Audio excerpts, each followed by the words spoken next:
کہ نکاح مسجد میں ہونا چاہیے۔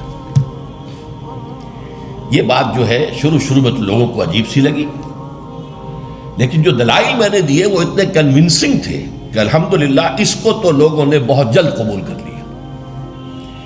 ہمارے لیے سب سے بڑی دلیل کیا ہے کہ حضور کا قولی حکم ہے،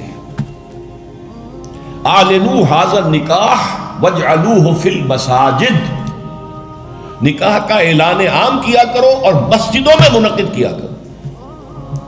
یہ جامع ترمذی شریف کی روایت ہے، اگرچہ ٹھیک ہے علماء کا کہنا یہ ہے کہ یہاں جو وجعلوہ جو فعل امر ہے یہ وجوب کے لیے نہیں ہے، استحباب کے لیے ہے، لازم نہیں ہے۔ امر دونوں طرح کا ہوتا ہے، مستحب ہے، بہتر ہے۔ تو سوال یہ کہ بہتر کو کیوں چھوڑیں؟ جس کو محمد رسول اللہ نے بہتر قرار دیا ہو اسے کیوں چھوڑیں؟ کس دلیل سے چھوڑیں؟ ہمیں لازماً اختیار کرنا چاہیے۔ پھر میں نے عرض کیا حضور کی بیٹیوں کے نکاح مسجد میں ہوئے تو ہمارے ہاں کون ہے وہ چودھری اور وہ سرمایہ دار تو جو سمجھے کہ میری بیٹی کی تو توہین ہو جائے گی اس کا نکاح مسجد میں ہو؟ اس طرح باتیں سمجھانے کے لیے ہوتی۔ حضور کی محبت ہر مسلمان کے دل میں ہے، لیکن کسی نے ادھر توجہ دلائی ہی نہیں تو لوگ کیا کریں؟ اس میں علماء کی فیلیور ہے سب سے بڑی، اور اس کی وجہ کیا ہے؟ وجہ یہ ہے کہ ہمارے مولوی عام طور پر کمی کاری ہوتے ہیں، ملازم ہوتے ہیں۔ دیہات میں تو ان کی حیثیت کمی کاروں سے زیادہ ہوتی ہی نہیں، وہ چودھریوں سے کیسے کہیں؟ عام شہروں میں بھی مساجد کی جو مینیجنگ کمیٹیز ہوتی ہیں وہ تو سرمایہ داروں پر، لوگوں پر، اونچے لوگوں پر ملتوی ہوتی ہیں، ان سے کیسے کہیں؟ لہٰذا یہ حدیث جو ہے بیان نہیں کی گئی، حدیث موجود ہے ترمذی شریف کی، اعلنوا ھذا النکاح واجعلوہ فی المساجد۔ میں نے اس حدیث کا حوالہ دیا تو لوگوں کی آنکھیں کھل گئی۔ جب کہا دیکھو اگر فاطمہ الزہرا رضی اللہ تعالی عنہا کا نکاح مسجد میں ہو سکتا ہے تو کس کی بیٹی زیادہ عزت والی ہے حضرت فاطمہ الزہرا رضی اللہ تعالی۔ تیسری بات میں نے اور دی دلیل، اور اس میں غیرت کو ابھارا کہ دیکھو عیسائیوں نے اب تک اپنے چرچ اور اپنے پادری کی یہ عزت برقرار رکھی ہے۔ ان کی شادی چرچ میں ہوگی، کہیں نہیں ہوگی۔ پرنسس ہو، پرنس ہو، وہیں جائے گا۔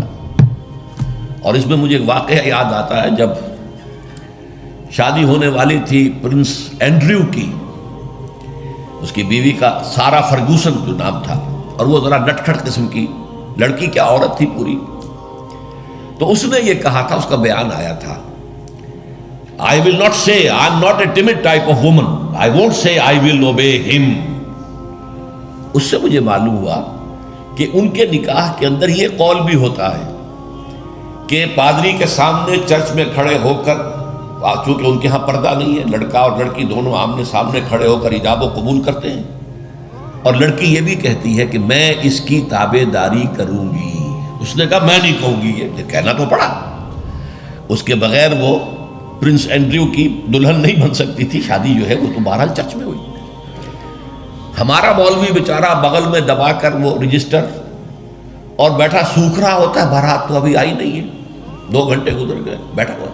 یہ اس کی حیثیت ہے ملازم کی۔ یہ وجہ ہے اب جب اس سے بھی غیرت جاگی لوگوں کی، ہاں واقعی بات صحیح ہے، عیسائیوں کے ہاں اگر ابھی تک چرچ کا یہ مقام ہے اور پادری کی عزت ہے۔